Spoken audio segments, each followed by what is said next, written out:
રહ્યા છે વસ્ત્રાલ વિસ્તારમાં બની ફાયરિંગની ઘટના। નિરાંત 4 રસ્તા પાસે અજાણ્યા શખ્સે ફાયરિંગ કર્યું હતું। ગૌતમ દરબાર નામના શખ્સ પર આ ફાયરિંગ કરવામાં આવ્યું। યુવકને પેટના ભાગે ગોળી વાગી છે તો ઘાયલ યુવાનને એલજી હોસ્પિટલમાં ખસેડવામાં આવ્યો છે।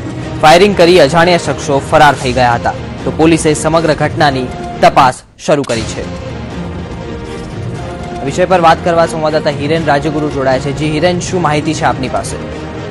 जी वस्त्राल चौकी पर नीरा चौकड़ी जे आवेली है वस्त्राल विस्तार में त्या सांजना समय एक फायरिंग की घटना बनी थी। दरबार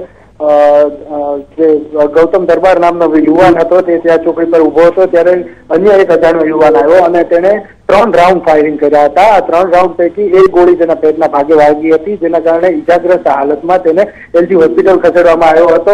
કોઈ અંગત અદાવતમાં આ ફાયરિંગ કરવામાં આવ્યું હોય તેવું હાલ પોલીસ પ્રાથમિક તારણ ઉપર પહોંચી છે। જો કે ઘટના અંગે જાણ થતા પોલીસ કાફલો ઘટના સ્થળે પહોંચી ગયો હતો અને હાલ પોલીસે વધુ તપાસ હાથ ધરી છે જ્યારે જે ભોગ બનનાર વ્યક્તિ છે ઇજાગ્રસ્ત તેની પણ સારવાર શરૂ કરી દેવામાં આવી છે। જી આભાર હિરેન।